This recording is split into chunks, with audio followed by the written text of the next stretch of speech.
Alright, so this is going to be another quick little unedit, as I'm calling them. And it's going to be confusing because this one's probably going to go up first due to some internet issues stopping the bigger one from going up. But I have this dead Kindle keyboard and I'm not sure what's wrong with it. It's basically just stuck, and I've tried getting the stock battery to work, which is right here.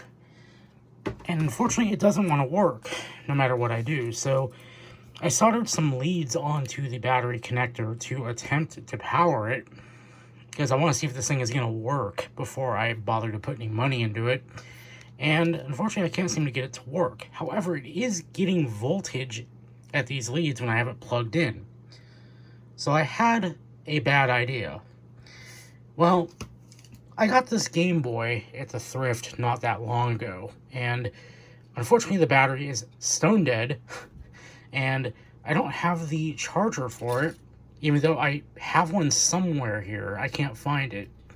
So I wanted to see if this thing actually would fire on and do something, but I couldn't see because I, don't have the charger. So I figured, why not, since this thing is putting out proper voltage to charge a battery, why not just put it in here and kind of like load these contacts onto the battery and just let it sit for a minute and charge up. And this isn't actually a new thing or anything like that. I actually used to have a universal battery charger that worked much the same way.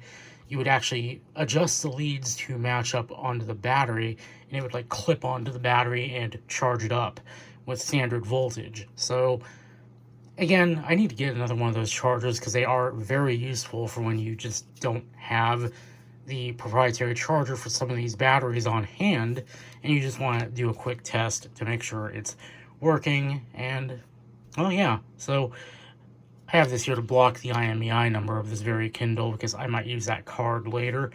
But, yeah, so I let it sit for a couple hours. So let's see if it actually did anything. Label side up, and this looks to be the original battery.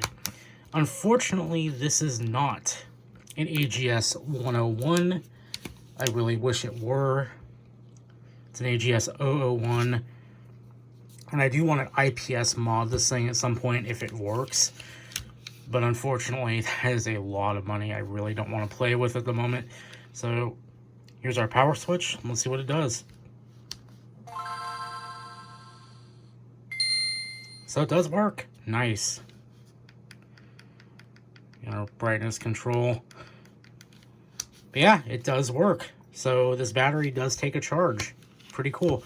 What I'm probably going to do is keep it on here for a little bit longer and let it just try to take a full charge, and then just go ahead and see how long it lasts, see if this battery needs to be swapped out. By the way, again, this is something... It may be pretty dangerous. I'm actually using a charge circuit that is meant to charge a 3.7 volt battery. So this is arguably, quote unquote, safer than it would be if I just lopped off a USB cable and wired it directly to the battery. But it could still go wrong. So if you decide to follow me on this, I don't take responsibility if you blow your house up or something. But also, please be careful. Because you could, lithium-ion batteries, well, lithium batteries in general, they do not get very nice when they are treated wrong. So they tend to go kaboom if you short them, for example. So be careful of that. But as we can see, it is not puffing up or anything, so that's good for us.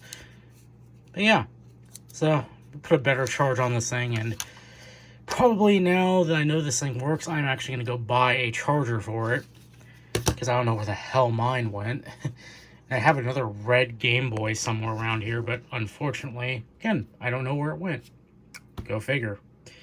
So yeah, that's it for this little very quick and dirty video. Hopefully you enjoyed it.